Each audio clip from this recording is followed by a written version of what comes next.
যুবকেরা শোনো, আল্লাহ তাআলা আমাদের যে দেহটা বানিয়েছেন, জন্ম থেকে 25 বছর পর্যন্ত গ্রোথ বলো, এই সময়ে কি পড়ে বোঝা যায় না। আর এই সময়ে যে ফুর্তি আনন্দ, এটা কোনো আনন্দ না, এটা অস্থিরতা। জীবন শুরু হবে 25-এর পরে। যদি 30 থেকে মৃত্যু পর্যন্ত জীবন পেতে চাও, মৃত্যু নয় জীবন, জীবন মৃত নয়, সত্যিকারের জীবন, যে জীবনে ফুর্তি থাকবে, কর্ম থাকবে, শান্তি থাকবে, এই রকম জীবন পেতে চাও, তাহলে আমার কথাটা একটু মন দিয়ে শোনো। আল্লাহ তাআলা যে নিয়মে বানিয়েছেন, প্রকৃতির সাথে যুদ্ধ করে আমরা জিততে পারবো না, আল্লাহর প্রকৃতিকে মেনে নিতে হবে। আল্লাহ তাআলা আমাদের সৃষ্টি করেছেন, প্রতিদিন 6-7 ঘন্টা তুমি ঘুমাবে, গভীর ঘুম, 1-2 ঘন্টা খেলবে, কঠিন পরিশ্রম, তোমার শরীর ঘেমে রক্ত টকবক করে বেরেনে যাবে। ফুটবল, হাডুডু, ব্যাডমিন্টন, ভলিবল, দৌড়, সাঁতার, এগুলো খেলতে হবে।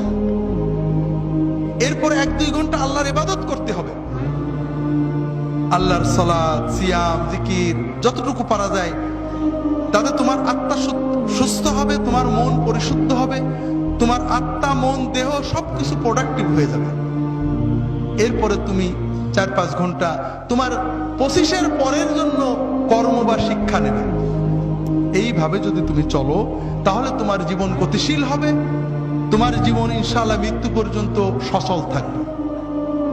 কিন্তু তুমি এখন খেলাধুলো বন্ধ হয়ে গেছে, সারাদিন মোবাইল, ইলেকট্রনিক মিডিয়া, আর খাওয়া তো কি খাচ্ছি আমরা দেখছি। ইউরোপ আমেরিকার লোকেরা কিছু সুস্থ থাকে, ঠান্ডার কারণে ওরা দৌড়াতে হয়, পরিশ্রম করে, আমরা গরমের কারণে ওইটাও করি না। সারাদিন মোবাইল দেখছি, শুনছি, কানে ইয়ারফোন লাগিয়ে শুনছি, আমাদের কান চোখগুলো নষ্ট হচ্ছে।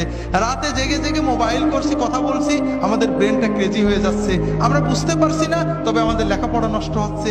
কিন্তু সবচেয়ে বড় ক্ষতি হলো অশ্লীলতা, ছবিতে অশ্লীলতা, গানে অশ্লীলতা, সিনেমায় অশ্লীলতা। এই যে কিছুদিন আগে কিং খান গান গেয়ে গেলেন, অশ্লীলতা ছিল না?